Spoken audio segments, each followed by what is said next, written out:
আর ওই লোকটার নামের আগে মীর। মীর জাফর নাম যদি আপনি কাউকে বলেন যে মীর জাফর, ও কি খুশি হবে না রাগ করবে? তো নামটা কিন্তু সুন্দর। একজন সাহাবীর নাম জাফর, তার আগে মীর, সম্মানসূচক শত একটা শব্দ লাগিয়ে দিয়েছে।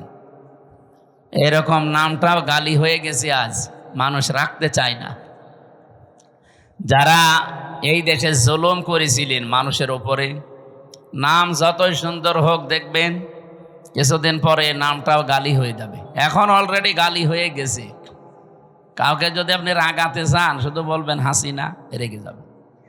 হ্যাঁ, আপনি দেখেন, আমি জেলে থাকাকালীন আমার মেয়েটাকে আমি রেখে গিয়েছিলাম 7 মাস।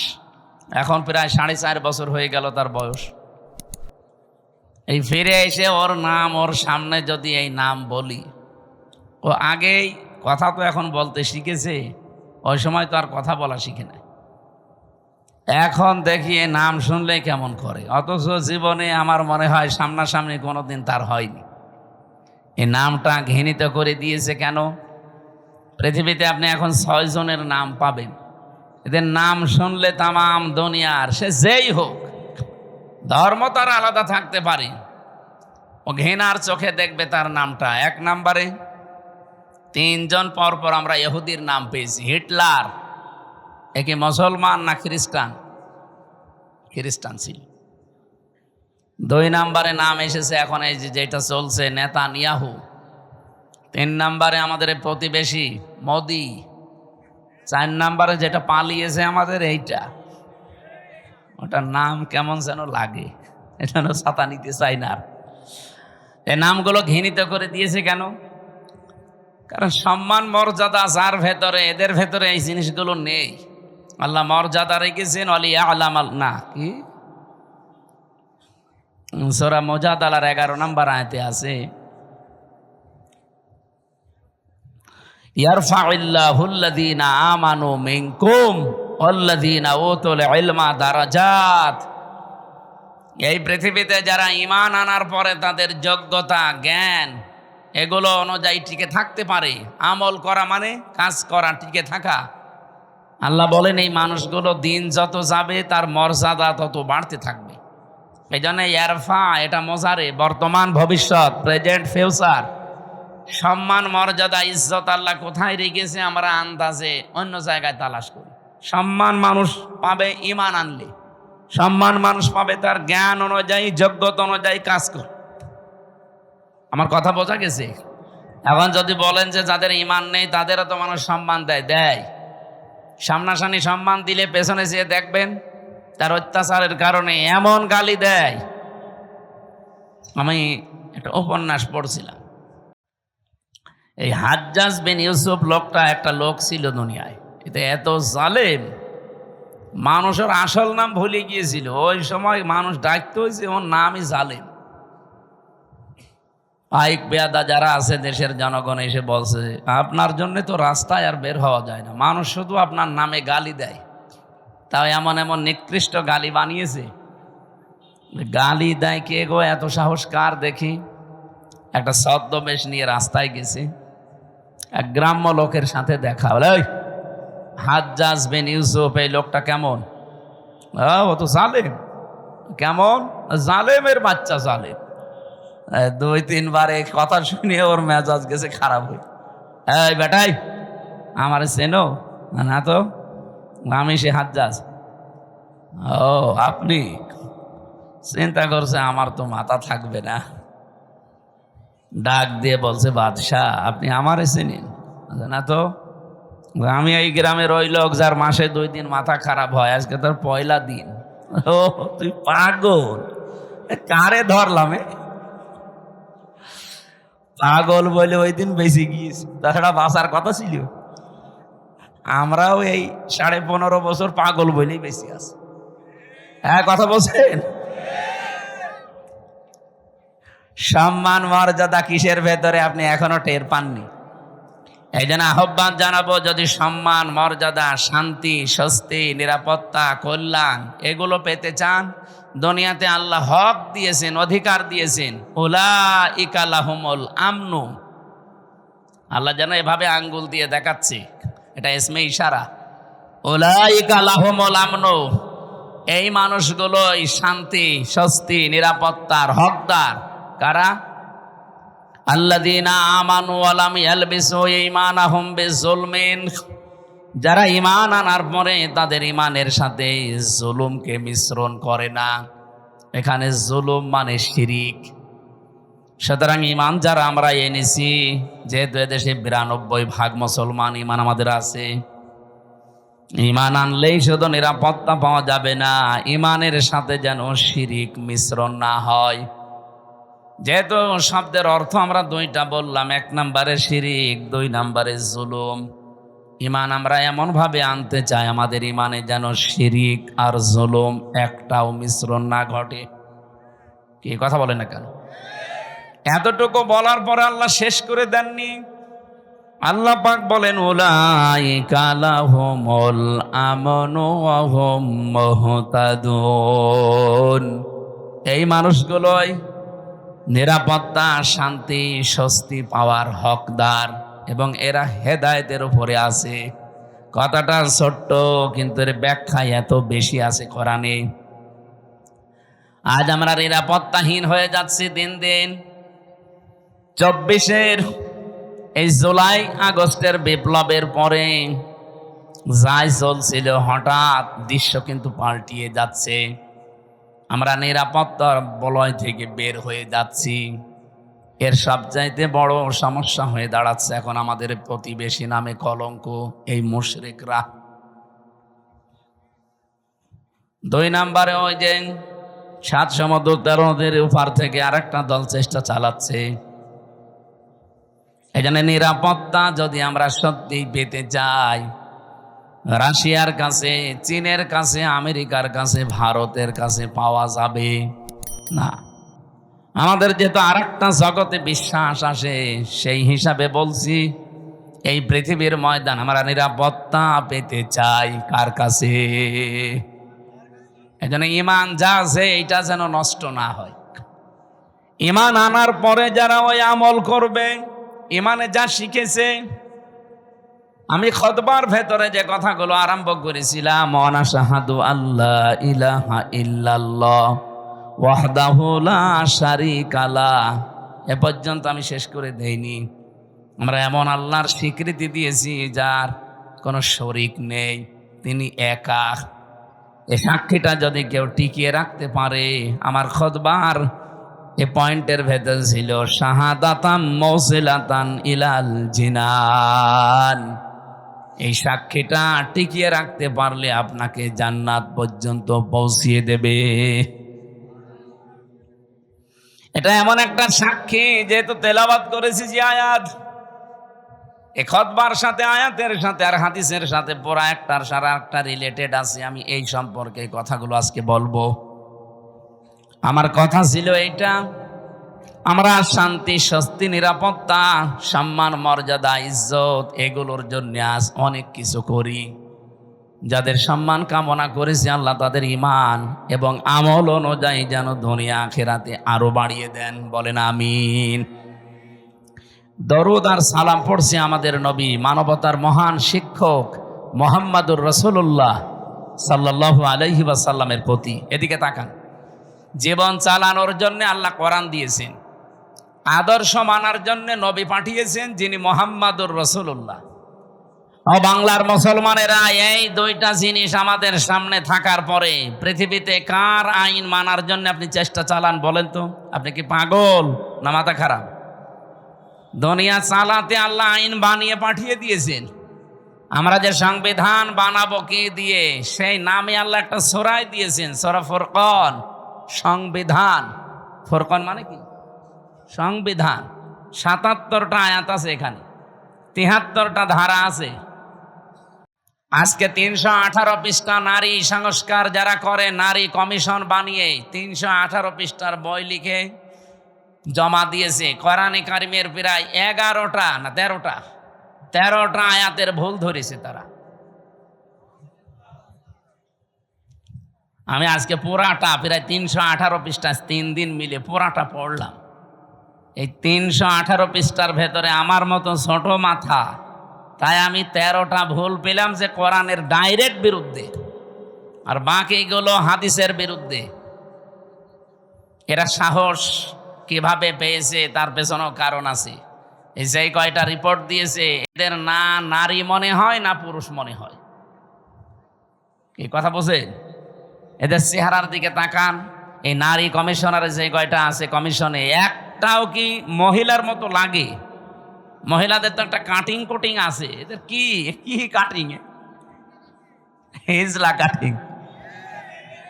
এই হিজরাদের এত সাহস হয়তো না, এর পেছনে রাঘব বোয়াল আছে, কেউ কলকাঠি নাড়ছে। আজকে হেফাজত ইসলাম বাংলাদেশ থেকে একটা ঘোষণা এসেছে, এদের রায় না, এদের কমিশনই আমরা মানি না। কথা বলেন না কেন? এদের রিপোর্ট পেশ করা দূরের কথা, এ কমিশনই মানি না। এদেশে 92% মুসলমান।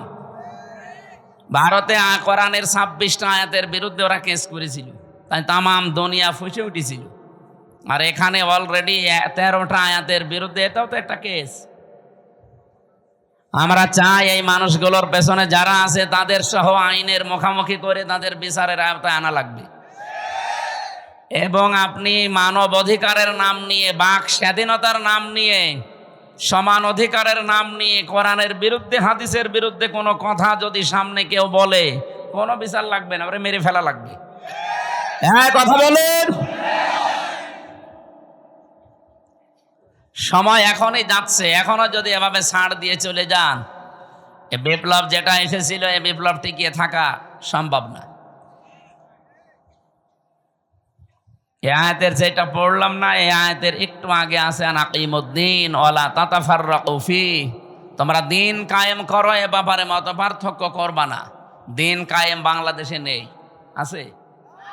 এই আয়াতের ব্যাখ্যা আধুনিক একটা শব্দ বলছি, এদিকে তাকান। দিন যেহেতু কায়েম আমাদের দেশে নেই, যতটুকু দিন আছে ওইটা টিকিয়ে রাখার চেষ্টা করা সর্বাত্মকভাবে, এইটাও একটা কায়েম। আমাদের দেশে দিন যতটুকু আছে ওইটা টিকিয়ে রাখা লাগবে না? বলেন বলেন। এই যে নামাজ 5 ওয়াক্ত আপনারা মসজিদে পড়েন, এটা দিন না? স্যার তো এটা বোঝাচ্ছিল যে আমাদের নামাজ আছে, অন্তত নামাজটা যেন টিকে থাকে। আমরা প্রকাশ্য কেউ এই দেশে জেনা করি না। কি করি?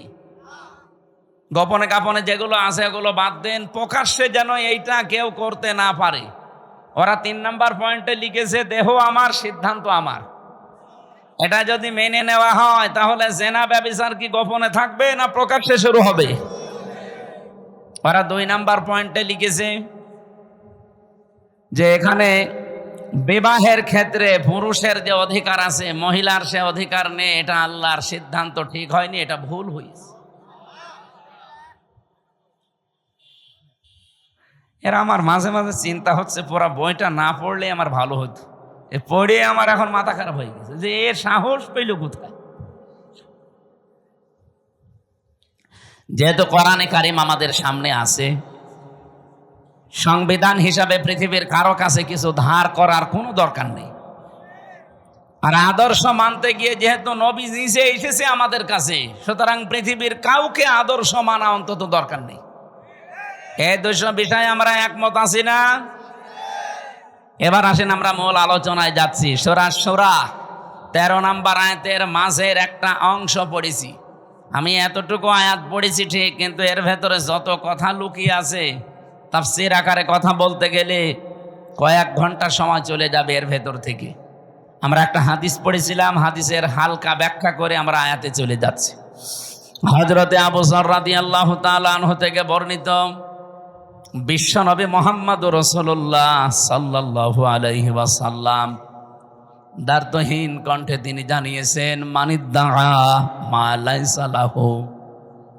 ভালো করে শুনুন, যেই জিনিস তোমার না, ওইটা যদি তুমি নিজের কাছে রেখে দাও, আমি আবার বলছি, যেই জিনিস তোমার না রেখে দাও, যখনই নিজের কাছে ওইটা রেখে দেবে, দাবি করবে, ওই দিন থেকে 2টা শাস্তি তোমার শুরু। ফালাইসা মিন্না, 1 নম্বরে ওই দিন থেকে তুমি আমার উম্মত না। আপনি কিছু বুঝেছেন? কত বড় কঠিন হুঁশিয়ারি চিন্তা করেন। নবীর উম্মত থেকে আপনি বের হয়ে গেছেন। আপনি মনে করছেন আমি নামাজ পড়ি, রোজা রাখি, মসজিদে সভাপতির দায়িত্বে আছে, আমি নবীর উম্মত নেই মানে? না, নবী নিজে বলছেন ফালাইসা মিন্না। যার বালাগাত মানতেক বসে আরবি গ্রামারে ফা শব্দটা 19টা অর্থে আসে। আগের শব্দ যদি কারো ভেতরে থাকে, আগে যেটা নবীজি বললেন ওটা যদি কেউ দুনিয়ায় মেনে চলে, পরের যে হুকুম তার উপরে 100 ভাগ কার্যকর হবে। যেহেতু ফা না দিলে আমি হাদিসও পড়তাম না, এ ফাটা দিয়ে আমিও ঝামেলায় আছি। যে জিনিস যার না, ওইটা যদি কেউ দাবি করে নিজের আয়ত্তে নিয়ে নেয়, প্রথম শাস্তি শুরু হয়ে যাবে ওই দিন থেকেই। সে আর নবীর উম্মত থাকবে না। বাংলার মুসলমানেরা যদি নবীর উম্মত আপনি থাকতে না পারেন, হয় আপনি ইহুদি, নাই খ্রিস্টান, নাই মুশরিক। এক কথা বলছেন এখানে 4,500 লোক বাস করে, 4,500 ধর্মের লোক বাস করে দুনিয়ায়। এখন 810 কোটি মানুষ এখন পৃথিবীতে বসবাস করছে, মাত্র 175 কোটি আমরা। অন্তত অন্যান্য ধর্মে যারা আছে তারা তো আর নবীর উম্মত দাবি করে না। কয়েকদিন আগে সিঙ্গাপুরে ছিলাম, থাইল্যান্ডে গিয়েছিলাম, মালয়েশিয়া। অন্যান্য ধর্মের লোকদের সাথে আমি যখন রাস্তায় চলাফেরা করেছি গাড়িতে, ইহুদিরা জিজ্ঞাসা করি যে আপনার নাম কি? নাম শুনেই আমি বুঝেছি যেটা ইহুদি। যখনই বলি যে আপনার নবীর নাম কি, হোয়াট ইজ ইয়োর প্রফেট, নাম জিজ্ঞাসা করলে বলে যিশু। যিশু মানে ঈসা আলাইহিস সালাম। আমরা যাকে হযরত ঈসা নবী বলি, ওরা যিশু বলে ডাকে খ্রিস্টানরা। ইহুদিদের কাছে যদি বলা হয় আপনার নবীর নাম কি, বলে যোসেফ। যোসেফ মানে মুসা আলাইহিস সালাম। হযরতে মুসাকে ওরা যোসেফ বলে ডাকে। ইব্রাহিম নবীর নাম তারা পাল্টিয়ে আব্রাহাম বলে। কি বলছেন, কথা বুঝেন? এখন বলেন তো, যারা যোসেফ বলে ডাকছে, আমি ইহুদির সাথে মিশে প্রথমে ধরতেই পারি না যে ওটা ইহুদি। এত বড় বড় দাড়ি, জুব্বা একেবারে পা পর্যন্ত, পাগড়ি মাথায় দেওয়া একেবারে গোল করে, এইদিকে সামনে পেছনের কান্দে 4-5টা সাওয়াল পাওয়াল ঝুলতেছে। ওর স্ত্রী পাশে, হাত মোজা পা মোজা পরা, এমনকি মাথার উপরে দিয়ে নেকাব দেওয়া, একেবারে খাস পর্দা। দেখে বোঝার উপায় নেই যে ইহুদি। আমার মনে হচ্ছে বড় কোনো আলেম হবে। নাম শুনেই যখন বুঝেছি যে না, এ তো ইহুদির নাম। শুধু নাম শুনেই বোঝা না, নাম জিজ্ঞাসা করার পর আমি নবীর নাম জিজ্ঞাসা করি। নবীর নাম বললেই কেউ বলে যোসেফ, মানে ওটা ইহুদি। যিশু তার মানে খ্রিস্টান। অন্যান্য ধর্মের নবী যারা আছে, ওরা ওদের নবীদের নবী বলতে ওদের ধর্মগুরুর নাম বলে, আর এরা সরাসরি নবীরই নাম বলছে, যে যিশু, যোসেফ, আব্রাহাম। ডেভিড বলে ডাকে দাউদ নবীকে তারা, ডেভিড। এবার আপনি যে প্রশ্নের জবাব দিতে পারবেন এখান থেকে, এই ইহুদি, এই খ্রিস্টান, এই মুশরিক, এই বৌদ্ধ যারা আছে, ওরা কোনোদিন বলবে যে আমার নবীর নাম মুহাম্মাদুর রাসূলুল্লাহ? বলেন বলেন। তাহলে নবীজির হাদিস ছিল কি, যারা নিজের না এরকম জিনিস নিজের আয়ত্তে নিয়ে নেন, ওই দিন থেকে আপনি আর নবীর উম্মত নেই। কথাটা এখন আপনি ক্লিয়ার না, এই জন্য আপনার কিছুই মনে হচ্ছে না। আমি পড়ি আমার ভয় লাগে। 2 নাম্বারটা তো আরো কঠিন, বলে তাবাওয়া মাকআদাহু মিনান নার, সে যেন জাহান্নামে নিজের একটা স্থান তৈরি করে নিল।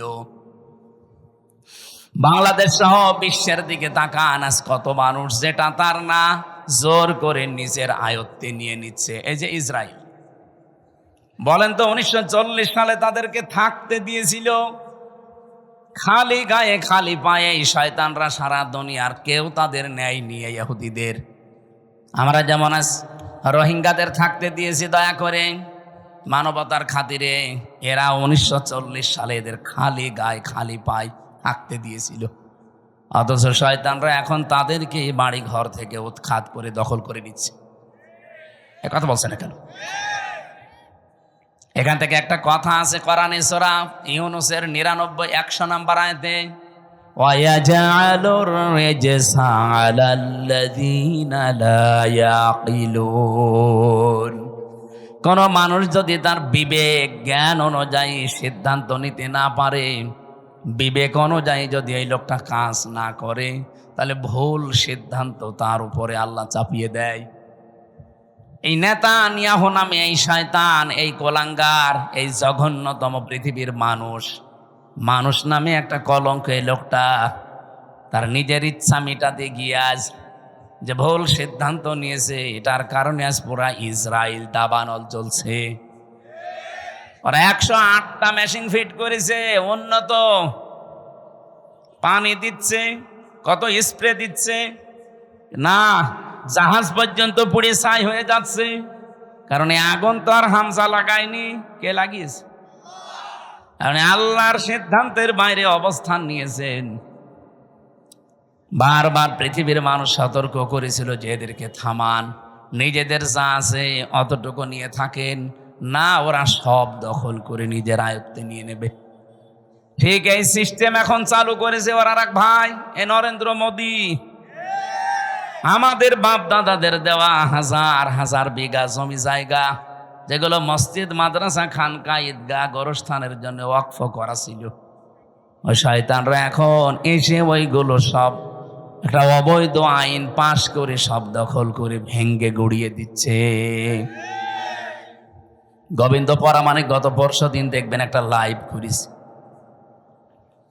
হিন্দু মহাজোটের মহাসচিব এই লোকটা গোবিন্দ চন্দ্র পরামানিক, উনি লাইভে বলছিল যে এই মোদী নামে এই মাতালটাকে হিন্দু সম্প্রদায় যারা পৃথিবীতে আছেন তারা একে থামান। এই মাতাল যা করছে পৃথিবী বসবাসের অযোগ্য হয়ে যাচ্ছে। অলরেডি ভারতে দাঙ্গা লাগিয়ে দিয়েছে। কি কথা বলছেন এখন? যেহেতু প্রতিবেশী তো এ বাতাস আসলো বলে দেশে, কারণ ওদের সাথে কারোর মিল নেই। আপনি দেখেন ভারতের সাথে এই যে মালদ্বীপ, নেপাল, ভুটান, পাকিস্তানের তো নেই, আফগানিস্তানের সাথে একটা বর্ডার ছিল তাও মিল নেই, মায়ানমারের সাথে মিল নেই, চীনের সাথে মিল নেই, আমাদের সাথে মিল ছিল, বুবু ছিল, বুবু নেই, মিল নেই। বুবু ওখান থেকে যে কি করছে, জামিল মহব্বত একটু হয় আবার কেটে যায়। এই জন্য কারোর সাথে যেহেতু ওদের সম্পর্ক ভালো না, মিল মহব্বত নেই, এই জন্য আমার মনে হচ্ছে এই বাতাস এই দেশেও আসলো বলে। সাম্প্রদায়িক সম্প্রীতি নাকি এই দেশে চলে না, নেই, অথচ তামাম দুনিয়ায় আছে যে এই দেশে আগস্টের 5 তারিখের পর থেকে এই 9 মাসে সব চাইতে সাম্প্রদায়িক সম্প্রীতি বৃদ্ধি হয়েছে। এতদিনও হতে পারেনি শুধু ওদের কারণে। একটা রিপোর্ট পেয়েছিলাম, 100 ভাগের প্রায় 58 ভাগ সম্পদগুলো বুবু এবং তারা যারা আছে দায়িত্বে, তারা হিন্দুদের এবং অন্যান্য ধর্মের মানুষের সম্পদগুলো তারা বিভিন্ন কায়দায় আত্মসাৎ করেছে, মেরে খেয়েছে, বাংলায় যেটা বলে। আমি এই রিপোর্ট নিজে বানাইনি, আপনি পত্রিকার রিপোর্টগুলো আমি নিজে নিজে পড়িয়েছি, সেইটা একটু বললাম। যেহেতু এই 9 মাসে এগুলো আর হচ্ছে না, এই জন্য অনেকের মাথা খারাপ হয়ে গেছে যে না, কিছুই তো হয় না, এভাবে চললে তো টিকে যাবে। এই জন্য বিভিন্ন ধোয়া তোলে মাঝে মাঝে। বুবু ওখানে বসে বসে 27টা কুলু তৈরি করেছিল বাংলাদেশকে অস্থিতিশীল করার জন্য, একটাও কাজে লাগে না। কখনো রিকশা লীগ, কখনো আনসার লীগ, কখনো হেলমেট লীগ, বিভিন্ন নাম নিয়ে তারা নামতো যে দেশকে অস্থিতিশীল করে দিলে বিশ্বের মোড়লরা যেন বলতে পারে এই দেশ আর বসবাসের যোগ্য না। আর পাশে আমাদের প্রতিবেশী দাদারা তো আছে। কোরআনে কারিমে আল্লাহ কড়া ভাষা দিয়েছেন, লা তাজিদান্না, লামে তাকিদ নুনে সাকিলা। আল্লাহ বলেন, গ্যারান্টি দিয়ে বলছে, লা তাজিদান্না শাদ্দান্নাসি আদাওয়াতাল লিল্লাযিনা আমানুল ইয়াহুদা ওয়াল্লাযিনা আশরাকু।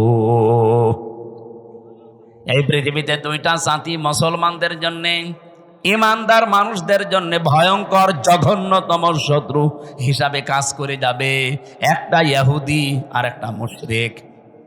আপনি তামাম দুনিয়ার দিকে তাকান, মুসলমানদের কিন্তু এই দুইটাই শত্রু এখন জঘন্য। একটা ইহুদি আর একটা কি, এই যে আমাদের পাশে দাদা বাবুরা যারা মুশরিক, এরা অন্যের সম্পদগুলো দখল করে নিচ্ছে। এমনকি আগস্টের 5 তারিখের পরেও বাংলাদেশে বহু মানুষের চরিত্রে আমরা এটা দেখতে পেয়েছি, বিভিন্ন মানুষের জিনিস তারা নিজের মনে করে নিয়ে নিয়েছে। রাজশাহীতে হয়তো এখনো শুরু হয়নি। যারা যারা মানুষের সম্পদ নিয়েছেন, যেভাবেই নেন ওটা ফেরত দেবেন, নয়তো আপনি মরে গেলে জানাজা দেওয়া, কবরে দেওয়া মিথ্যা কথা হবে। কারণ আমি কি বলে দেব আপনাকে, বিসমিল্লাহি ওয়া আলা মিল্লাতি রাসূলিল্লাহ, আল্লাহর নামে রসুলের আদর্শের উপরে রেখে গেলাম, আপনি তো রসুলের আদর্শে আর নেই। আমার এই কথার ওজন যারা টের পেয়েছেন তারা চুপ করে আছে। আপনি টের পেয়েছেন? যারা যার যার জিনিস নিয়েছেন, যেটা আপনার না ওটা ফেরত দেন। হ্যাঁ, যদি ওটা আপনারই হয়ে থাকে, আপনি হাত ছাড়া করে ফেলেছিলেন, ওইটা আবার ফেরত পেয়েছেন, তাহলে আপনি হাদিসের আওতা মুক্ত থাকবেন। আমি কথা বোঝাতে পারিনি? না না, ওখানে এখনো বুঝিনি অনেকে। যেটা আপনার ছিল কিন্তু হাত ছাড়া হয়ে গিয়েছিল এতদিন, আপনি ফেরত পেয়েছেন। আবার একটা দোকান ছিল, দোকান দখল করে নিয়েছিল, এরকম হয়নি বাংলাদেশে? ওই দোকান ফেরত পেয়েছেন। আপনি হাদিসের যে শাস্তি, যে আপনি নবীর উম্মত থাকবেন না, না আপনার জন্য না, কারণ আপনার জিনিস আপনি ফেরত পেয়েছেন। হ্যাঁ, কথা বলেন না কেন? কত মানুষের জমি জায়গা দখল করে নিয়েছিল 15.5 বছরে। আপনাদের রাজশাহী হয়তো এখনো কিছু হয়নি, টের পাচ্ছেন না।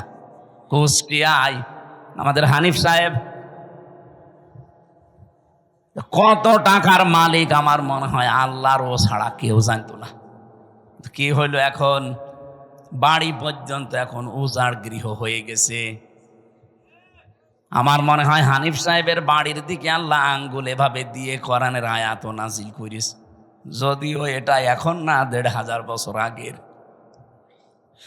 সূরা নমলের ভেতরে পাবেন এটা, 19 নাম্বার পারা, 20 নাম্বার পৃষ্ঠার 7 নাম্বার লাইনের 52 নাম্বার আয়াতে আছে, ফাতিলকা বুয়ুতুহুম খাওয়িয়াতাম বিমা যালামু। আল্লাহ বলেন এই সেই ঘরগুলো। কোন ঘর? এখন যদি বলেন এখানে হানিফ সাহেব, ইনু সাহেব, এদের নাম কই? না, নাম আছে, কিন্তু এদের বাপ দাদাদের নাম আছে। এদের বাপ দাদা যারা, যাদের পরিচয় আল্লাহ আয়াতে দিয়েছেন, তারা এরকম জুলুম করেছে নফসের ওপরে, মানুষের ওপরে, সৃষ্টি জগতের ওপরে, তাদের নামে দেওয়া আর এদের নামে দেওয়া একই। কারণ কোরআনে তো আর আয়াত নাজিল হবে না কিয়ামত পর্যন্ত, এইটাই চলবে। আল্লাহ তাআলা বলেন এই সেই ঘরগুলো, খাওয়িয়াতাম বিমা যালামু।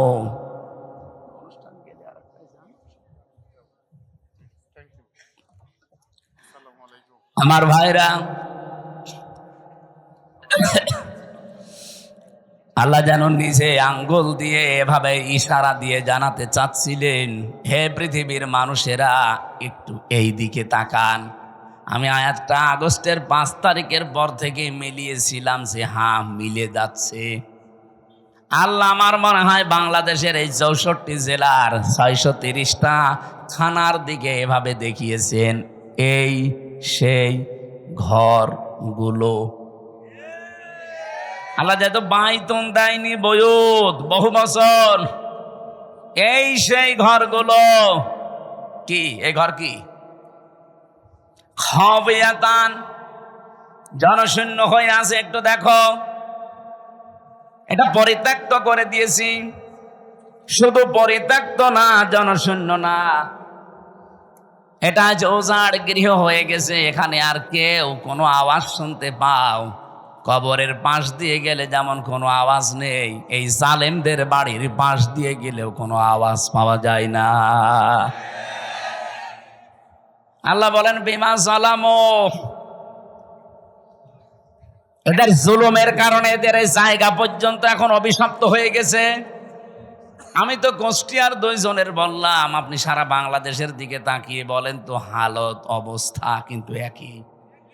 কি কথা বলেন না কেন? কয়দিন আগে কিশোরগঞ্জে ছিলাম, যেটা একেবারে কেন্দ্রীয় ওদের জেলার মাঝখানে, যেটা ওই জায়গায় শুনলাম নাকি টর্চ আর সেলও ছিল আগস্টের 5 তারিখের আগে। ভালো মানুষ, নিরীহ মানুষ, তাদের মতের বিরুদ্ধে যারা আছে তাদের নিয়ে ওই জায়গায় টর্চার করত। অথচ আল্লাহ পাক এখন ওই জায়গাটা পর্যন্ত অভিশপ্ত বানিয়ে দিয়েছেন। আমি ড্রাইভারকে বললাম, একটু গাড়ি থামাও দেখি। তাকিয়ে দেখি 3-4 জন করে যাচ্ছে, কেউ এদিকে কেউ এদিকে কেউ এদিকে, চারিদিকে মুখ করে পেশাব করতে বসিস, মনে হচ্ছে জামাতবদ্ধ টয়লেট চলছে। এদের এই জায়গাটা আল্লাহ অভিশপ্ত করে দিল কেন? বিমা সালামো, কারণ এখানে তারা জুলুম করত। আল্লাহ এ পর্যন্ত যদি দিয়ে আয়াত শেষ করে দিত, আমি আয়াতই পড়তাম না। এরপরে আমাদেরটা, ইন্না ফি যালিকা লায়াতাল লিকাউমিন ইয়ালামুন। রব্বুল আলামিন বলেন, এই যে লামে তাকিদ দিয়েছেন মাঝে, আর বক্তব্যের আগে ইন্না আছে। যারা গিরামার বসে, আপনি আয়াতটার দিকে একটু খেয়াল করেন, আল্লাহ গ্যারান্টি দিচ্ছেন অবশ্যই অবশ্যই জ্ঞানী যারা, তাদের জন্য এখানে একটা শিক্ষা আমি আল্লাহ রেখে দিলাম। কি শিক্ষা আছে?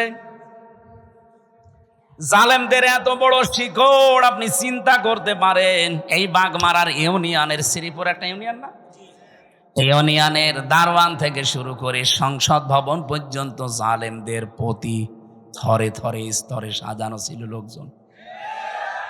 আমি নিজে তো ভিকটিম, আমি দেখেছি। রিমান্ডে আমি দেখলাম আমার 8 দল একটার পরে একটা গোয়েন্দা বিভাগের আসতো রিমান্ডে প্রশ্ন করার জন্যে। আমার মনে হয় সব ওরা থরে থরে থরে থরে সাজিয়ে রেখেছিল। মামলার আই ওদের, মামলার পিপি ওদের, জজ ওদের, ম্যাজিস্ট্রেট ওদের, মামলায় যে সাক্ষী ওদের, যে আমাকে জিজ্ঞাসাবাদ করবে রিমান্ডে সে ওদের, যারা অফিসার আছে ওখানে পাহারা দেয়, যারা অত্যাচার করবে তারা ওদের, হুকুম যিনি দিয়েছেন সে ওদের। আমার কি, আমার একজন আছে না, আমার একজন ছিল উকিল, ওর কথা শুনলেও চলে, না শুনলেও চলে, আর ওর কথা শুনতেও না। ও খালি বলার দরকার বলেছি তো, ঠিক আছে আপনি থামেন যান। মামলাটা আমার 30 বার উঠেছে, সিএমএম কোর্ট, জজ কোর্ট, হাইকোর্ট মিলে, কিন্তু 3 বছরে একটা দিনের জন্য জামিন নামে কোনো শব্দ নেই। অথচ এই মামলাটা আগস্টের 5 তারিখের ফলে শুধু তুলতে দেরি, জামিন না খারিজ করে দিয়েছে। অথচ জজ কিন্তু ওইটাই। আমি ওনার খাস কামরায় গিয়ে জিজ্ঞাসা করলাম যে, মাননীয় জজ সাহেব, এ বিচারটা তো 3 বছর আপনার কাছেই ছিল, এতদিন তো বলেননি যে না এ মামলায় জামিন দেওয়া যাবে না, আর এখন যে খারিজ করে দিলেন। হুজুর আমার হাত বাঁধা ছিল, আমি কিছুই করতে পারি নাই, ওই পুতুলের মতো শুধু চেয়ারে বসে থাকতাম। আমি যে আপনাকে 10 দিনের পরিবর্তে 6 দিন আর 2 দিন 8 দিন রিমান্ড দিয়েছিলাম 2 মামলায়, তাই আমার ওপর প্রেশার যে 10 দিনের রিমান্ড দিলেন না কেন? তাহলে আপনার এখানে বসে থাকার দরকার কি? সব তো ওরাই যদি করে। প্রথম মামলার রিমান্ডে নেওয়ার পরে 10 দিন চেয়েছে, দিয়েছে 6 দিন। এই নিয়ে নাকি ওই ম্যাজিস্ট্রেটকে ওখান থেকে অন্য জায়গায় বদলি করে দিয়েছে, যে কেন আপনি 10 দিন দিলেন না। বাস্তব তো এই জন্য বলছি। রিমান্ডের 2য় দিন আমার চোখ বেঁধে কালো কাপড় দিয়ে, পেছনে হাত হ্যান্ডকাপ দিয়ে, মাথায় দড়ি লাগিয়ে, পায়ের সাথে ডান্ডা বেড়ি লাগিয়ে নিয়ে গেল এক অন্ধকার মাটির নিচে ঘরের ভেতরে। আমি বললাম যে কি 10 দিন রিমান্ড চেয়েছিল, অথচ এই অফিসারগুলো একটাও কোর্টে আমার সাথে যায়নি, শুধু মামলার আয়ু আমার সাথে ছিল। আমারে দেখছি ওরা আগে আগে প্রশ্ন করছে যে রিমান্ড চাইলো 10 দিন, 6 দিন দিল, অবশ্যই এই কি ম্যাজিস্ট্রেট, এই ম্যাজিস্ট্রেট মনে হয় আপনার দলের লোক। কি গো, আমার দলের লোক হবে কি করে? জীবনে আমি তার নামও শুনি নাই, তার কোনোদিন দেখিও নাই, আর সে আমাকে চেনে কিনা আমি তাও জানি না। 10 দিন তো আপনারা চেয়েছিলেন, তা আপনি তো ছিলেন না, আপনি কি করে জানলেন? তার মানে ওখান থেকে সব কিছু ম্যাজিস্ট্রেটকে বলে দিয়েছে, যা যা ও তাই তাই করিস। পরে কয়দিন যখন জেলখানায় গেলাম, দেখি ওই ম্যাজিস্ট্রেট ঘুরে বেড়াচ্ছে ভেতরে। কি আপনি এখানে? হুজুর মাফ করে দিয়েন, আমার বউ যৌতুক মামলা দিয়েছে। ঠিক করিস, শয়তান। তোর যৌতুক মামলা দিয়ে এখন তুই জেলে, আমার সাথে এমনি দেয়নি। কোন কারণে আমার এই মিথ্যা তথ্যগুলো লিখে সই করে নিলি? হুজুর আমার যা যা বলতে বলিস আমি তাই তাই করেছি। আল্লাহর কসমে কোরআন হাতে নিয়ে বলছি, বাংলাদেশে শুধু হাসিনা ছাড়া যারা ছিল সব হাত বাঁধা। আপনি যাই বলেন না কেন, ও কাওয়া কাকুরও হাত বাঁধা ছিল। কাওয়া যতই কাকা করুক, যদি একটু মুখ ফসকে সত্যি কথা বলে, ওই দিনই কাওয়ার কর্ম শেষ করে দিত। হয়তো হইল, কাদের কাকু বলা যায়? কাওয়া কাকু।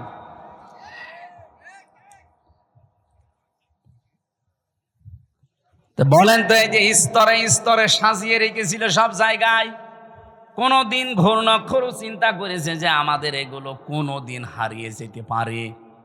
কোরআনে কারিমে আমি আয়াত পড়েছি, সূরা আনআম 7 নাম্বার পারা 12 নাম্বার পৃষ্ঠার 4 নাম্বার লাইনের 45 নাম্বার আয়াতের প্রথম অংশে আছে, ফাকুতিআ দাবিরুল কওমিল্লাযীনা যালামু। রব্বুল আলামিন বলেন, জালেমদের শিকড় কাটা হয়ে গেছে। কেটেছে কে? না না, আল্লাহ না। কতিয়া এটা মজহুল, এর ফাইল জানা নেই। জালেমদের শিকড় যে কাটা হয়ে গেছে, কেটেছে কে?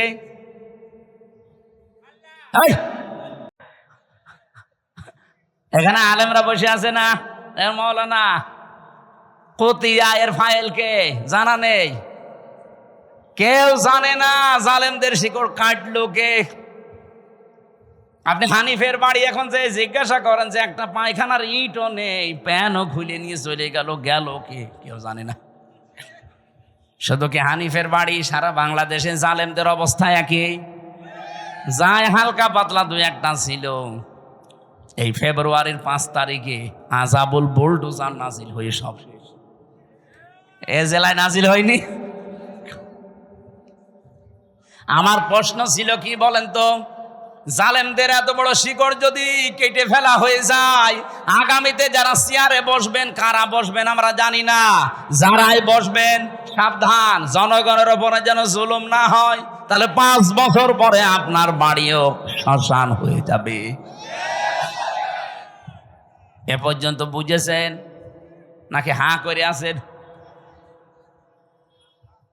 সুতরাং যার যা জিনিস নিয়েছেন, চুরি করে হোক, ডাকাতি করে হোক, চাঁদাবাজি করে হোক, যা নিয়েছেন যেটা আপনার না ওটা ফেরত দেন। হ্যাঁ, যদি আপনার জিনিস আপনি ফেরত পান অসুবিধা নেই। এই যে ইসলামী ব্যাংক, যাদেরটা তারা ফেরত পেয়েছে। অনেকে বলছে না এটা চিন্তায় হয়েছে। চিন্তা হয়েছে মানে ইসলামী ব্যাংকে আপনার বাবার নাকি? যাদের ব্যাংক তারা ফেরত পেয়েছে, তাদের মাথার ঘাম পায়ে ফেলে টাকা দিয়ে ব্যাংক করা। কথা বলেন না কেন? ব্যাংক যাদের তারা ফেরত পেয়েছে। জিনিস যার, সে যদি ফেরত পায় এই হাদিসের আওতা মুক্ত থাকবে সে। কিন্তু আপনার জিনিস না, আপনি বাবা শাহজালাল সব হালাল বলে দখল করে নিচ্ছেন। এটা যারা করেছেন আগামীতে ফেরত দিয়ে দেন কালকেই, নাই তো আপনি নবীর উম্মত আর নেই। আপনি মরে গেলে আমারে দিয়ে জানাজা না, কাবার ইমাম দিয়ে জানাজা পড়িয়ে মাটি দেবেন, কবরে আযাব শুরু হয়ে যাবে। এরপরেও যদি কেউ না বোঝার ভান করে থাকেন, এদিকে আসেন, আসেন। এমন জোরে কানের নিচে 2টা দেব না, সব টের পেয়ে যাবেন। যাব না। ওয়ালিয়াতাবাওয়া মাকআদাহু মিনান নার, সে যেন জাহান্নামে নিজের একটা স্থান তৈরি করে নিল। আমার তো হাদিসটা পড়ে মনে হয় খাপের খাপ এই দেশে অনেকের জীবনে মিলে যাচ্ছে। আমরা যারা বেঁচে আছি, অন্তত আল্লাহ যেন আমাদেরকে বাঁচিয়ে রাখেন, বলেন আমিন।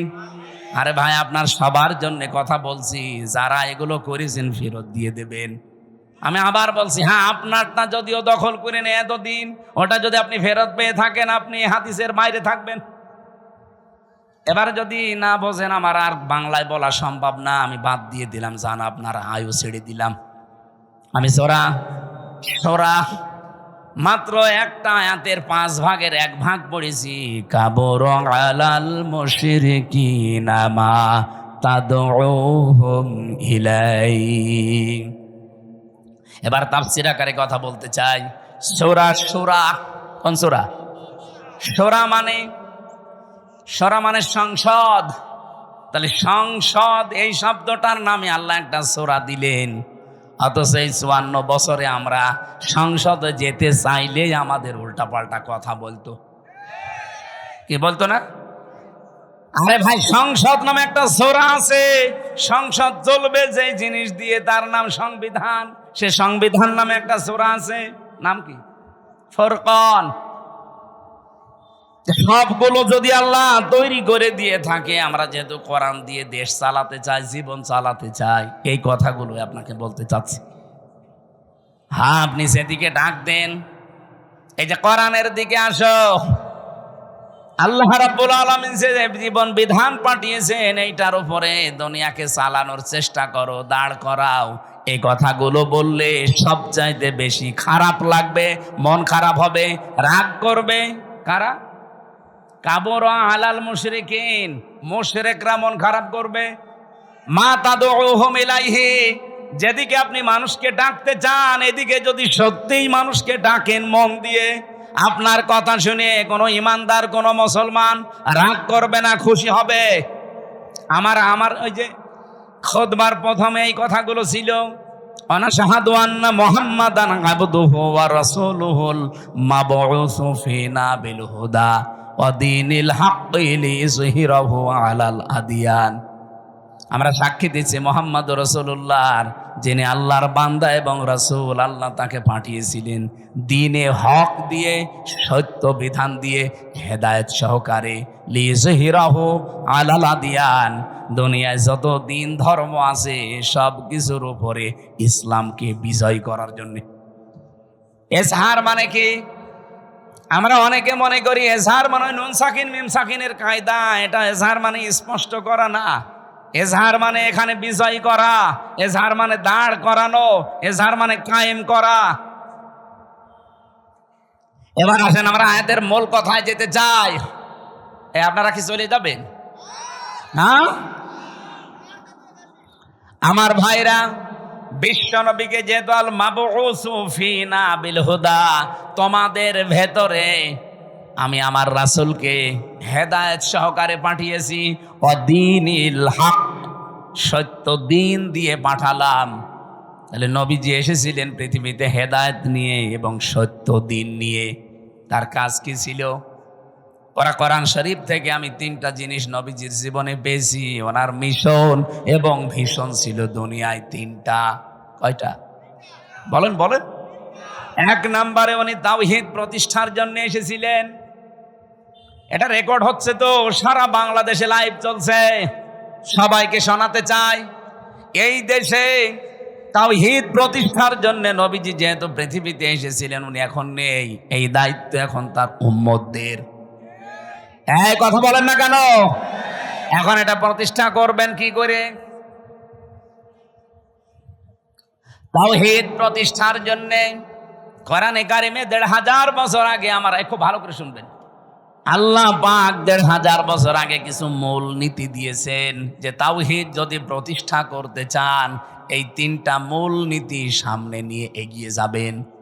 এটা সূরা আলে ইমরানে আছে, 3 নাম্বার পারা 17 নাম্বার পৃষ্ঠার 2 নাম্বার লাইনের 64 নাম্বার আয়াতে আছে, ওলে আহলাল কিতাবি তাআলাউ ইলা কালিমাতিন সাওয়াইম বাইনানা ওয়া বাইনাকুম আল্লা না'বুদা ইল্লাল্লাহ, ইলা আখির আয়াত। রব্বুল আলামিন বলেন, নবী আপনি ওই আহলে কিতাবদেরকে ডাক দেন যে আসো, আমরা অন্তত 3টা বিষয়ে একমত হই। যেহেতু তোমরা হযরতে মুসা নবীর উম্মতের দাবি করো, কেউ ঈসা নবীর, কেউ দাউদ নবীর, কেউ ইব্রাহিম নবীর বিভিন্ন রকমের নবীদের নাম বলে তোমরা দুনিয়ার জীবন চালাতে চাও, আসো সবাই মিলে আমরা তিনটা বিষয় ঐক্যমত হই। আর আমার মনে হয় এই দেশের জন্য এগুলো বলা লাগবে না, কারণ এই দেশে অন্যান্য কিতাবের অনুসারী একেবারেই কম। আমরা শুধু যারা মুসলিম তাদের কিতাবের নাম কি? কোরআন। বলেন বলেন। তাহলে এই কোরআন মানা লোক, বাংলাদেশে কোরআন বিশ্বাস করা লোক 92%। 100 জনের 92 জন সুবহানাল্লাহ বলতে পারেন নাই?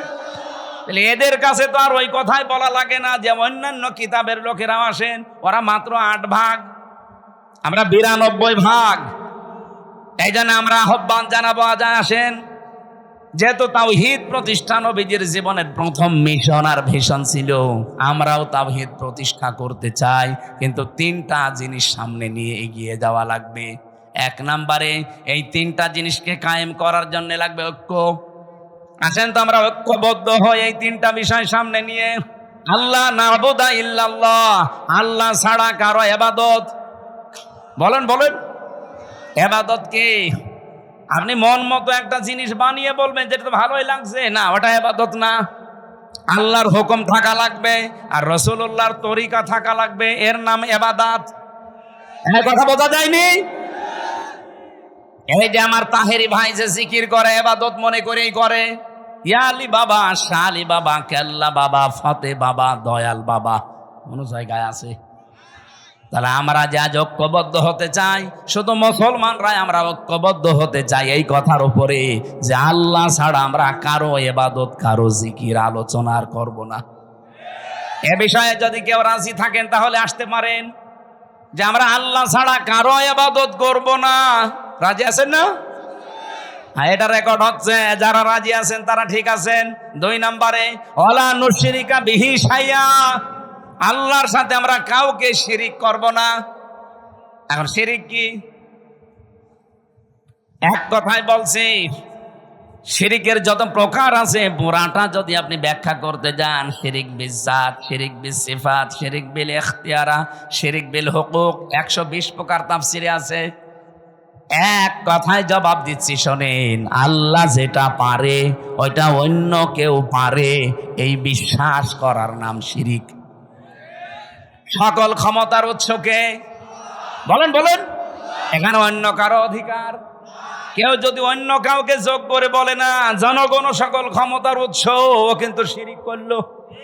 আর এই শিরিক বাংলাদেশে নেই। হ্যাঁ, কথা বলেন না কারো। কারা কারা এই শিরিকে আছেন হাত তোলেন তো।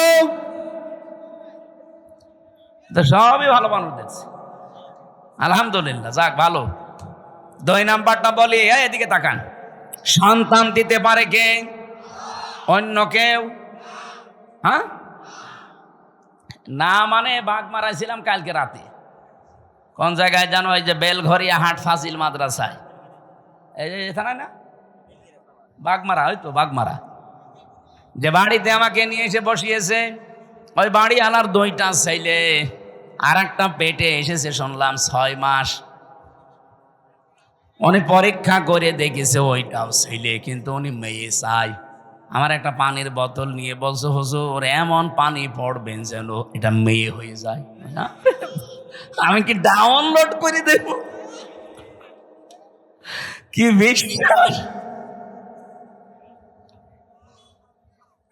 সেদিন বগুড়া গাবতলী থানায় যে বাড়িতে বসেছিলাম, ওই লোকটা এসে আমার কাছে একটা আপেল নিয়ে বলছে, হুজুর পড়িয়ে দেন। কেন? বাচ্চা।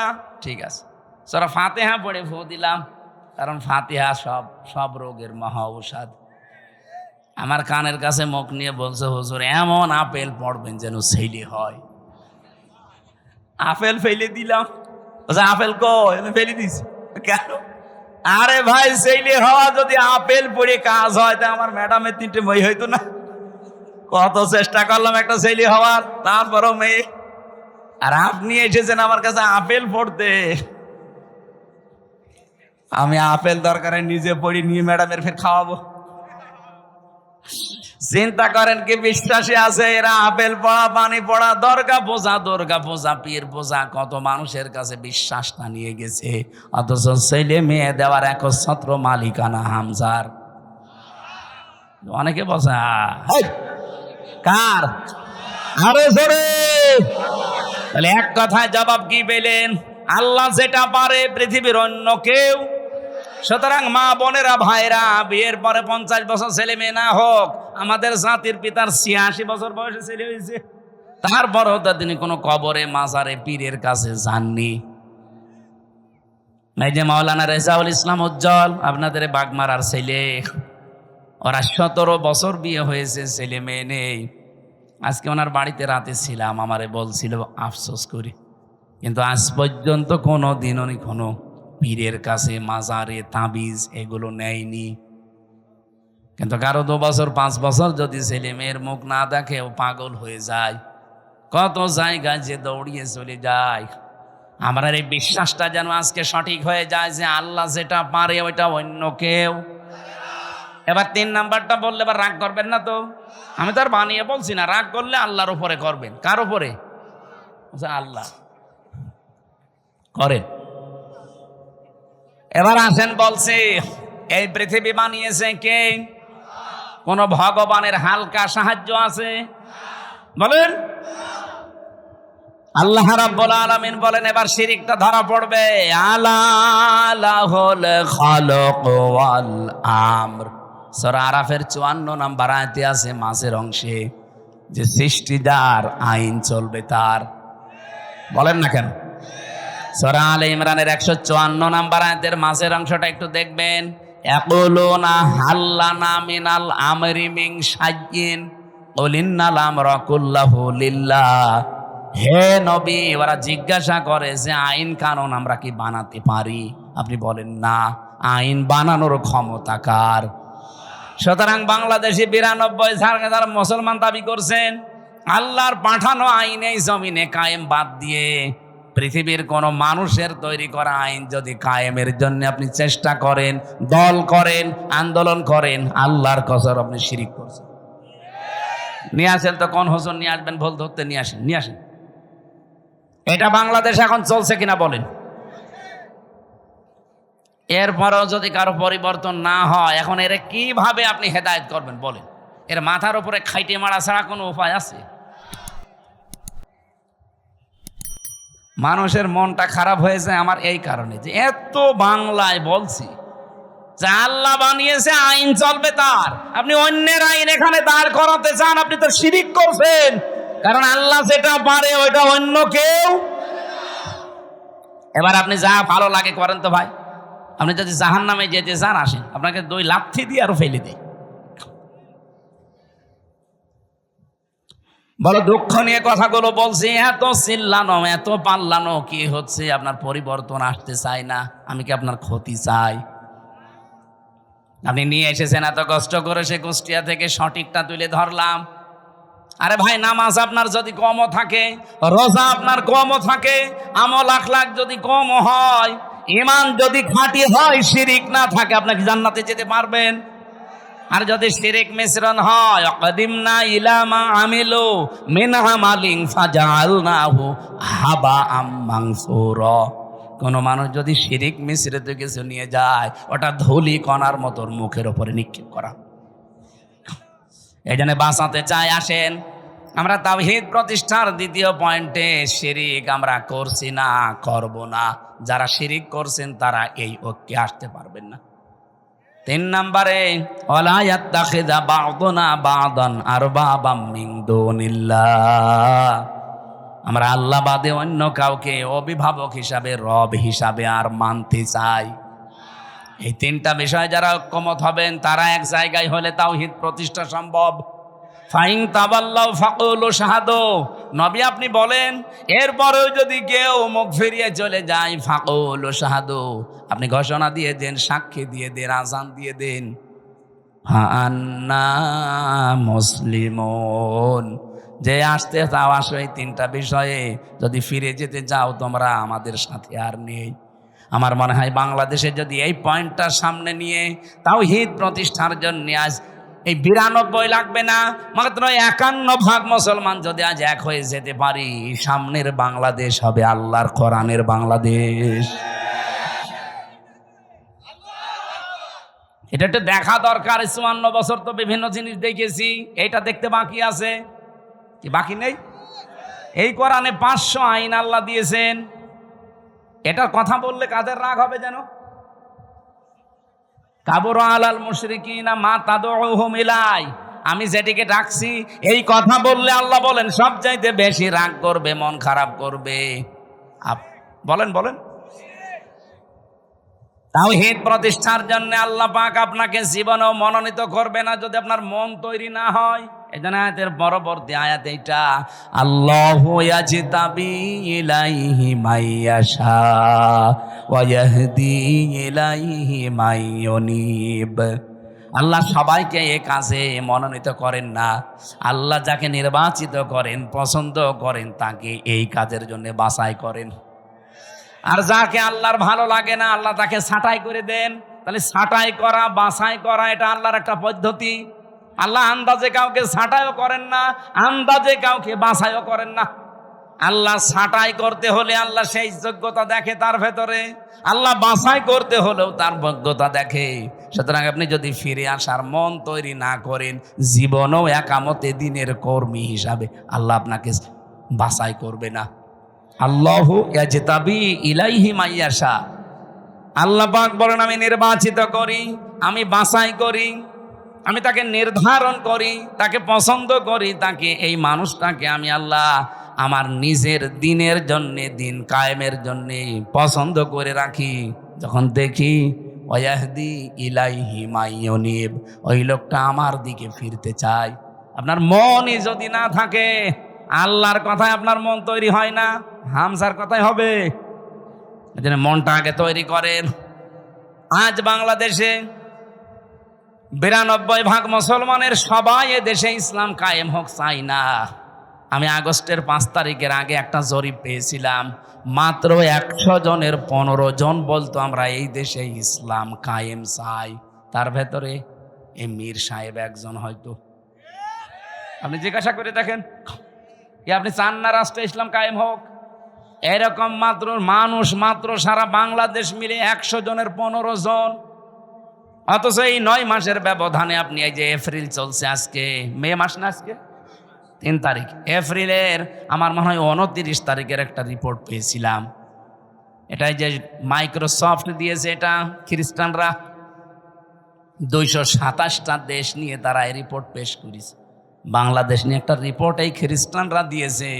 এই মাত্র 9 মাসে বাংলাদেশ যে চেঞ্জ হয়েছে, এই দেশে এখন 15 জন না, 100 জনের 77 জন মানুষ চাচ্ছে এদেশে ইসলাম কায়েম হোক। 77 জন চলে গেছে, আর কিছুদিন যেতে দেন। আমার তো মনে হচ্ছে যেভাবে দাওয়াতি কাজ চলছে সারা বাংলাদেশে, কুষ্টিয়াতে কয়েকদিন আগে আমার নিজের পাশের ইউনিয়নে 4000 মানুষ একামতে দিনের কর্মী হওয়ার জন্য একবার শপথবদ্ধ হয়েছে। কোরআনে কারিমে পড়েছিলাম 1500 বছর আগের আয়াত, ইযা জা নাসরুল্লাহি ওয়াল ফাত। যখন আল্লাহর সাহায্য আসবে তখন আপনি বিজয় দেখতে পাবেন। আর বিজয় আসলে আপনি প্রথম নাম্বারে দেখবেন অরাইতান নাসা ইয়াদখুলুনা ফি দীনিল্লাহি আফওয়াজা, দলে দলে পালে পালে মানুষ ইসলামে প্রবেশ করছে। প্রশ্ন আসতে পারে, ওরা তো মুসলমান, আবার ইসলামে আসলো কি করে? না, যারা আল্লাহর দিন কায়েমের জন্য, আল্লাহর আইন কায়েমের জন্য চেষ্টা করে না, এগুলো মুসলমান হতে পারে না। কারণ এই আদেশ শুধু আল্লাহ হামজাকে দেয়নি, শারা আলাকুম মিনাদ-দ্বীন মা ওয়াসসা বিহি। ওয়াসসা মানে কি? ওয়াসসা মানে নরমাল কোনো বিষয় না। আপনি যারা আরবি অভিধানগুলো ভাঙতে পারে তাদের জিজ্ঞাসা করে দেখেন, ওয়াসসা মানে শক্তিশালী নির্দেশ। আল্লাহ বলেন আমি নির্ধারিত করে দিলাম, শারা লাকুম মিনাদ-দ্বীন, তোমাদের সবার জন্য একটা দিনকে, জন্য দিনের আগে আলিফ লাম আছে। এ পৃথিবীতে বহু দিন আছে, সব দিনকে আল্লাহ নির্ধারিত করেননি, একটা দিনকে মাত্র নির্ধারিত করে দিয়েছেন, তার নাম, দিনের নাম যে ইসলাম। আপনি কোথায় পেলেন? 4500 দিন চলছে এখন দুনিয়ায়। আমি দিনের অর্থ মোটামুটি 10টা লিখেছি। কোরআন শরীফ থেকে আমার কাছে 10টা পারফেক্ট মনে হয়। দিন মানে কিয়ামত, এটা সূরা ফাতিহার 3 নম্বর আয়াতে আছে মালিক ইয়াউমিদ্দিন। 2 নম্বরে আনুগত্য সূরা আলে ইমরানের 83 নম্বর আয়াতে আছে আফা গায়রা দীনিল্লাহি ইয়াবগুন। 3 নম্বরে জীবন ব্যবস্থা সূরা মায়েদার 3 নম্বর আয়াতের মাঝের অংশে আছে আল ইয়াউমা আকমালতু লাকুম দীনাকুম। 4 নম্বরে রাষ্ট্রীয় আইন, এটা সূরা মুমিনের 26 নম্বর আয়াতে আছে। 5 নম্বরে ইবাদত সূরা রোমের 30 নম্বর আয়াতে আছে। 6 নম্বরে মুখ ফিরানো, এটা সূরা নেসার 125 নম্বর আয়াতে আছে। 7 নম্বরে বিপ্লব, এটা সূরা নসরের 2 নম্বর, ওই যে যেটা পড়লাম, দলে দলে পালে পালে মানুষ ইসলাম কায়েমের জন্য দেখবেন ঝাঁপিয়ে পড়বে। আমার পাশের ইউনিয়নে 4000 মানুষ, এতদিন তারা বলতো আমরা মানুষের আইন এই পৃথিবীতে কায়েম করতে চাই, এখন তারা সবাই ফরম পূরণ করে বলছে আমরা আল্লাহর আইন কায়েম করতে চাই। এখন আমাকে বলেছে এই 4000 মানুষকে খাবার দেওয়া লাগবে, অসুবিধা নেই, টাকা তো সারা দেশ থেকে দেবে মানুষ, আমি নিয়ে যে ঢালবো। 7 নম্বরে পেয়েছে চিরন্তন বিধান, এটা সূরা শুরার 13 নম্বর আয়াত, যেটা শারা আলাকুম মিনাদ দ্বীন চলছে। 9 নম্বরে সমস্ত ইজম লিযহিরাহু আলাদ দ্বীনি কুল্লিহি, এটা সূরা সাফের 9 নম্বর আয়াত। 10 নম্বরে পেয়েছি স্থায়ী শান্তি, এটার মাঝে যেটা আছে আনাকিমুদ্দিন ওয়ালা তাতাফাররাকু ফি। আমার এই ছোট্ট মাথায় যদি এতগুলো দিন সম্পর্কে কোরআনে থাকে, মীর সাহেবের মতো বড় বড় মাথা যাদের তো আরো আছে। তাহলে আল্লাহর বিজয়, সাহায্য আসলে বিজয় আসবে, এ গ্যারান্টি কার? আর বিজয় আসলে তার নমুনা চিহ্ন সিমটম কি? দলে দলে পালে পালে আফওয়াজা, মানে দলে দলে ফি দীনিল্লাহি, আল্লাহর দ্বীনের ভেতরে। এই যে দ্বীন মানে জীবন ব্যবস্থা, জীবন বিধান, রাষ্ট্রীয় আইন, কতগুলো বললাম না? আল্লাহর জমিনে আল্লাহর দ্বীন কায়েম করা, এটা যদি কারো কাছে রাজনীতি মনে হয়, কারো কাছে ধর্ম ব্যবসা মনে হয়, আপনার কাছে দুনিয়ার কাজ মনে হয়, মনে করেন আমি এইটাই জীবনের আসল কাজ মনে করি। কারণ দ্বীন কায়েম নেই, এই জন্যই ডাকাতি হচ্ছে, এই জন্যই চুরি হচ্ছে, এই জন্যই চিন্তায় হচ্ছে, এই জন্যই ঘুষ চলছে, এই জন্যই ডাকাতি চলছে, জেনা চলছে। 4 বছরের আসিয়া পর্যন্ত বাদ যাচ্ছে না। কথা বলে না কেন? এই আয়াতটা নাজিল হয়েছে কখন? আলেমদের জিজ্ঞাসা করেন। মক্কার জীবনে, মক্কার জীবনটা 4 ভাগ। প্রথম 3 বছর কষ্ট, এরপরে আরো 5 বছর আরো কষ্ট, এরপরে আরো 3 বছর আরো কষ্ট, এরপরে আরো 2 বছর আরো কষ্ট। আপনি 4 ভাগে মিলিয়ে দেখেন ইসলামের ইতিহাস থেকে, এই 4টা ভাগ করলে নবীজির জীবনের সর্বশেষ যে পয়েন্টটা আছে সেই পয়েন্টে কিন্তু আয়াতটা নাজিল হয়। আল্লাহর নবী কষ্ট করেছিলেন সব মিলে কত বছর? 13। বলেন বলেন। 3 বছর আর 5 বছর কত হয়? এরপরে 2 বছর, এরপরে 5, না এরপরে 3, এরপরে 3। প্রথমে 3, এরপরে 5, এরপরে 2, এরপরে 3, এই 13টা বছর তিনি কষ্ট করে, এই এদিকে তাকান, 13 বছর কষ্ট করে শেষ হয়ে যায়নি। 13 বছরের পরে উনি 10 বছর এইটা দিয়ে রাষ্ট্র চালিয়েছিলেন। আমি হিসাব করে মিলিয়েছি, এই বাংলাদেশে অলরেডি আমরা কষ্ট স্বীকার করে ফেলেছি মক্কার এই জীবনের মতো 15 বছর। হ্যাঁ কথা বলুন। অলরেডি 15 বছর আমাদের চলে গেছে কষ্ট স্বীকার করা, মক্কার জীবনের মতোই পার করেছি। আপনি দেখেছেন না কত পক্ষপাতিত্ব ছিল? এমনিতেই কোটা আন্দোলন শুরু হয়েছিল, দেওয়ালে পিঠ থেকে গেছে তাদের। আমি আর এই ভাই 3 জন অনার্স মাস্টার্স করে একেবারে একই রেজাল্ট, শুধু আমাদের দলীয় পরিচয়ের কারণে জায়গা মতো আমারে উঠতে দেবে না। কি এরকম ছিল না দেশে? ওনার দলীয় পরিচয়, উনি ছাত্রলীগের কর্মী, চাকরি হয়ে যাবে। আমি শিবির করি, আমার কোনো চাকরি তো দূরের কথা, রাজাকারের বাচ্চা বলে পেছনে ঠেলে দেবে। এটা শুরু হয়নি, উনি বিএনপি করে, এই জন্য ওনারে গুম করে দেবে। আমার রিমান্ডে যেদিন 8 দিন চলে মাটির নিচে, আমি দেখেছি ছাত্র দলের এক ভাইকে চট্টগ্রামে বাড়ি, ওনার নিয়ে এই নখগুলো তুলছিল। আমারও একটা টিপ দিয়েছিল, এই দেখেন, 3.5 বছর হয়ে গেলে এখনো পর্যন্ত এই দাগটা মেটে নাই। আর ওই ভাইয়ের তো পুরা নখ তুলেই ফেলেছে। কি চিৎকার দিয়ে, আমার পাশের ছেলে ছিল, কি চিৎকার দিয়ে কাঁদছিল। ভালো মানুষ নিয়ে গেল, আসার সময় দেখি আর নড়তে পারছে না। এই চোখটা বেঁধে নিয়ে নেয়, প্রথমে পেছনে হাত বেঁধে দেয়, যাবার পর এরকম একটা চেয়ারে বসায়, ক্লিপ দিয়ে আটকিয়ে দেয়, হাত পা আটকিয়ে দেয় ক্লিপ দিয়ে, মাথার সাথে একটা বেল্ট লাগিয়ে দেয় যেন আপনি মাথাও নড়াচড়া করতে না পারেন। একটা সুইচে টিপ মারবে, 1 মিনিটে আপনি 120 বার ঘুরবেন। আমার রিমান্ডে ওই কাছের ঘরের ভেতরে নিয়ে দেখি এসপি ইমরান ওর নাম। এই লোকটা এসে আমার একটা মেশিন দেখিয়ে বলছে যে এইটা দিয়ে আমরা নখ তুলি। এমন ভাবে যে হাত সেট করা আছে, আপনি তো নড়াচড়া বন্ধ, শুধু মেশিনটা এভাবে লাগিয়ে দেয়, একটা টিপ মারার পরে নখগুলো একবারে সব খুলে চলে আসে। আরে ভাই, নখ খুলে আসলে ছেড়ে দিলে বাঁচি না, ওর উপরে লবণ ছিটিয়ে দেয়। আপনারা তো হাত বাঁধা নড়তেও পারবেন না, বলেন তো নখ যদি খুলে নেয়, ফিনকি দিয়ে রক্ত বের হয়, ওর উপরে লবণ ছিটালে কেমন লাগতে পারে? আমার এক চাপে যদি 3.5 বছরে ভালো না হয়, যার নখ পোড়া তুলে ফেলেছে, ওর কি অবস্থা? শিবিরের শফিকুল ইসলাম মাসুদ ভাই, বিশেষ করে দেলাওয়ার ভাই, আমার যে রিমান্ডে নিয়েছিল অফিসার, ওনারও দায়িত্বে ছিল, বলছে ফুটবলের মতো পিটিয়েছি, ওরে খালি লাত দিয়েছি। ওর নাম ডিসি নজরুল ইসলাম মোল্লা, আর একজনের নাম হচ্ছে ডিসি মশিউর। আর আমার দায়িত্বে ছিল আসাদুজ্জামান, কাউন্টার টেররিজমের প্রধান, এই শয়তান গোপালগঞ্জের মাল। ওরা যদি আমি একা একা কোনো জায়গায় পাই না, মুসলমানই দিয়ে দিতে পারবো না, শয়তান। দেলাওয়ার ভাইকে যে পিটিয়েছে, সে আমারও দায়িত্বে ছিল। বলছে যে তার আছে, তার গরম করে যখন আগুনে লাল টক টক করে, ওইটা ওর ননু দিয়ে ঢুকিয়েছে।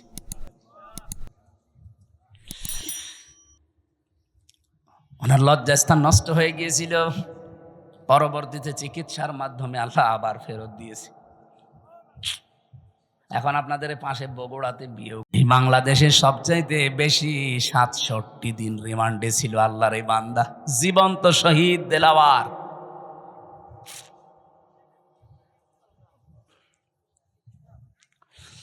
আর আজ শাহীবাসী যেটা বলতে চাই আপনাদের সামনে, ভালো করে শোনেন। নবীজির মিশন আর ভিশনের ভেতরে কিন্তু এখন আমরা আছি দিন প্রতিষ্ঠা করা, তাওহীদ প্রতিষ্ঠা করা, 2 নম্বরে মানব অধিকার প্রতিষ্ঠা করা। এটা সূরা নেসার 58 নম্বর আয়াতে পাবেন। আর এটা প্রতিষ্ঠা করার জন্য কি কি করা লাগবে আল্লাহ সেইটাও দিয়েছেন। ইন্নাল্লাহা ইয়া'মুরুকুম আন তুআদ্দুল আমানাতি ইলা আহলিহা। তোমাদের যাবতীয় আমানত আল্লাহর নির্দেশ, যত আমানত আছে সব তার প্রাপকের কাছে পৌঁছিয়ে দাও। তাফসির যারা পড়তে পারে তাদেরকে বলছি, বাড়ি যে মেলাবেন, তাফসিরে মারেফুল কোরআনে আমানাত, এখানে ভোট লেখা আছে। আপনি যে দেখবেন 9টা অর্থ লেখা আছে। ভাই আমার মনে আছে, আমি আগে মতো এই জন্য তো তা আদায়ের মাহফিল নিতে চাই না, ছাতা এগুলো নিতে চাই না, তো এই কারণে আগামীতে আদায় করা যেখানে এসব সমস্যা আছে আমরা নিয়ে আনবেন না। একটা বিষয়, একটা গুরুত্বপূর্ণ বিষয়, এটা এই ক্লিয়ার না হলে শেষে সকালবেলা তো নিজেরাই ফতোয়াবাজি করবে না, এত কষ্ট করে নিয়ে আসলাম, কি বলে গেল মানে আপনি টের পাচ্ছেন কি বলছি? চালানে বারবার 3টা চিঠি দিল, সভাপতি মিলে, ভাই মিলে, উনি মিলে, এত চিঠি দিলে আমার তো মাথায় যা আছে সব তো ভুলে যাবো। নেন আপনার আগে টাকা তুলে নেন। যারা যাচ্ছে ভেতরে যা এনেছেন এই মসজিদের উন্নয়নের জন্য চাচ্ছে, দয়া করে একটু হাত খুলে দিয়ে দেন, এরপর আমরা আরম্ভ করছি। কই লোকজন কই? হ্যাঁ, যা এনেছেন একটাও যেন বাড়ি নিয়ে যান না, ভাড়া বাদ দিয়ে সব দিয়ে যান। আর এইভাবে আলোচনা ভুলে যাই আমি। এই মেয়েদের ওপর একটা বই লিখেছিলাম জেলখানায় বসে বসে, ওরা তো লিখতেও দেয় না। ফাঁসির কন্ডেম ছেলে, বহু কষ্ট করেছিলাম। দাম্পত্য জীবনের সমস্যা এবং তার সমাধান, এটা মেয়েদেরকে পড়াবেন। 120 পৃষ্ঠা করেছি। আর এটা শিক্ষিত মানুষদের জন্য, সৃষ্টি নিয়ে, এটা সবার জন্য না। যারা শিক্ষিত মানুষ আছেন এটা নিলে কাজে লাগবে আপনার। যদি পারেন এই 2টা নিয়েছেন, ওই গাড়িতে মনে হয় কোন জায়গায় আছে জানো। এই লোকজন কয় গো আপনাদের? কে একটা লোক তো দেখি না। আপনাদের সময়কে 15 মিনিট দেবো আমি, 2 মিনিট খালি সময়গুলো। এখন 1 ঘন্টা 1.5 ঘন্টা চলছে, আর তাড়াতাড়ি করেন। ওইটা চলে যাচ্ছে মানে। ও আপনি টাকা তুলবেন, তোলেন তোলেন, তাড়াতাড়ি করেন। এসে হোসাইন কই? হ্যাঁ কনে চলে গিয়েছে, এসে টাকা তোলা আমি পারি? ও সাঁতারে নিয়ে এসে লাভ কি আমার? টাকা তোলার সব দায়িত্ব আমার দেয়, আমি যেটা পারি না এটা আমার দেন কেন? এত তথ্য লিখে নিয়ে আসলাম এই আয়াত সম্পর্কে, এখনো মনে হয় 20 পৃষ্ঠা আমি লিখেছি এই আয়াত নিয়ে। এত কথা লিখে আছে, সব তো বলা লাগবে না? না না মাইক নেন, আপনার হাতে নেন। আমি জানি না ভাই, এই টাকা তুলতে হলে হাওয়া দেওয়া লাগে, হাওয়া পাবো কোথায়? দেন আপনি হাওয়া পারলে দেন। সম্মানিত ভাইয়ের আমার, সত্যি আজকের এই আয়োজন আমাদের মোহতারাম মুফতি আমির হামজা ভাই স্যাক্রিফাইস করেছেন আমাদেরকে একটু সময়। তো আপনার মুহূর্তের মধ্যে যে আপনারা যারা ব্যাগ নিয়ে আছেন তাদের কাছে আপনার